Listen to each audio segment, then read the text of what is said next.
So you join us at the start for the Queen Mother Challenge Cup. That's open men's quad sculls. It's Texas and Vesper, USA, against Waiariki, New Zealand. It's the Americans against the Kiwis. Go. Always fast and furious out of these starts. Men's quads racing is always front-ended. These races, they can be so tight.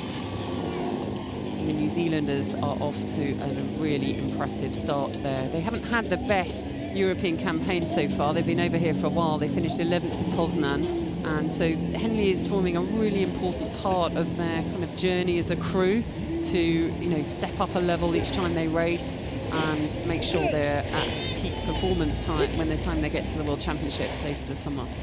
I was really impressed by that New Zealand start, actually, Kath. They went away really cleanly and efficiently, and they got a real speed edge through the first 20 or so strokes. Looking at the Americans starting to try to kind of catch up on terms, and the Americans have got some work to do at this point. They have indeed. I mean, what a formidable crew. The power, the size of the Kiwis there, the length of stroke, the power that's going down there. We have, as we said, an Olympic champion in the bow. Jack O'Leary at 2 is a world champion with the under-23 men's team and now part of the senior system. And Brooke Robertson at 3, double Olympian, and won the Grand Challenge Cup in a really memorable race against Britain in 2019. And stroked by Jordan Parry, and they have gone out on a mission. Absolutely right. There's some Henley experience in both crews here. We have at 3 in the American crew, Jonathan Kierkegaard knows the philosophy of Henley well. Prince of Wales winner in 2016. So he knows sculling and he knows Henley, and he's in that critical 3 seat where you really sort of, you're the linchpin of the crew, transmitting the rhythm and providing a lot of the power. You see umpire John Hedger in his Hampton School yellow and black hat, just warning the crews to stay apart here.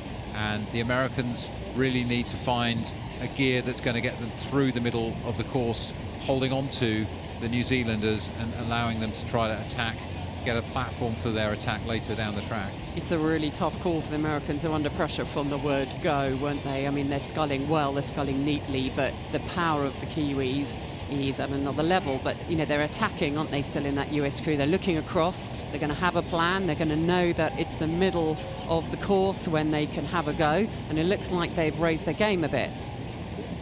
So Hedger again warning the New Zealanders on steering, just got to stay to their side of the centre line of this 22-metre wide wooden booms track. You don't want to be too near the booms, but you also don't want to stray too close to your opponent. The umpire will prevent you from doing that. And so New Zealand and the USA, who is going to face the Chinese quad we saw winning earlier, an upset, turning over the British quad. The Leander and Taiwan Scullers quad were beaten by the Chinese, and so who's going to be competing for a place in the final? I mean, it looks like the Americans have really kind of sharpened up. Those catches are very sharp, getting a little close to the booms there, which they'll want to just move away but not oversteer away from.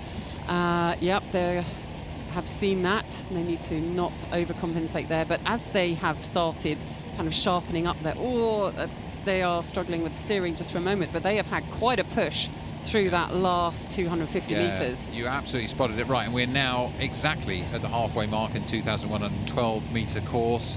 The Americans pushing hard to get back on turn, and I think they're looking actually rather stronger now. They're looking much more compelling as a quad, I would say. You can just see the movements together. It looks like confidence has been injected back into that crew. Yeah, what a sort of transition. It feels like, you know, they both had different personalities out of the start, and then they've swapped those personalities, and, you know, of course momentum is with the crew, but, you know, again, the Kiwis are now making a push.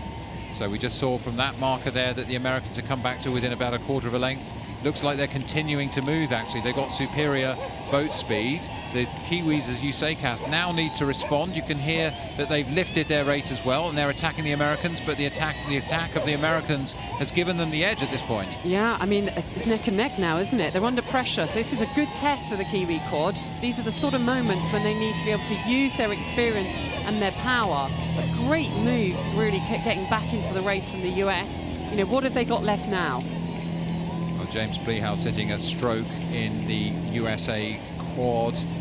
setting the rhythm, setting that very mature attack, and I think perhaps some comfort knowing that Jonathan Kierkegaard behind him had won at Henley before, Kevin Cardno in the 2-seat of that quad, and Dominic Williams-Abau will be keeping an eye on that steering. You can see both crews snaking around, see the trails. Obviously that's the way the wind has pushed the trails across the course, but we've seen many competitors having a bit of challenge with this middle section of the course as we look now at the Kiwis. It's tough, isn't it? And there, I would say the Americans have gone a longer course, but you know, they've had, luckily it hasn't put them off, these pushes they're doing. They're really creating some momentum. It feels a little lighter there, they're a little sharper, and that sort of slightly more kind of slower, more powerful style of the Kiwis, it means they're getting stuck. They're not able to respond, they're not able to step it up. I can see out of the window of the commentary box the crews approaching us. We're sitting right at the finish line here, Kat and myself, as we bring you these pictures of the American quad that started to row through the New Zealanders in the middle of this course. In the third quarter, they've consolidated that a little bit, and they're now starting to get in touch with the enclosures where the spectators are. The noise will start to come through as the Americans look for more against the Kiwis. Both crews still snaking around a little bit in this crosswind. You can see the ensigns flags on the left of our pictures just fluttering directly across. That shows you what they're having to contend with. But for my money, the Americans, well, they've had that sort of personality change in the middle of the race, and it looks like that confidence is continuing. They're starting to lift again. It is, yeah, and you know, again, it shows how difficult it is. These are international level crews, and it's tough to steer. You don't have that the buoy line you would have in 6-lane racing, but the Americans here, look at that, supreme. They're still looking so lively as they come into the enclosures. And having had that fantastic, powerful start, the Kiwis got lost in the middle. They can't lift it. So this is the first round, the first race at Henley for both crews. I think the Americans had a bit of first day nerves here at the office, but once they got into the race and started to relax, they were able to row through the New Zealanders, and the New Zealand crew have left a little bit too much to do as they plaster the progress boards. There's only about 5 strokes remaining. So that's USA crossing the line and booking their place to meet the Chinese tomorrow in the Queen Mother Challenge Cup, the Open Men Quad Sculls, the international event for men scullers here at Henley. USA beating New Zealand.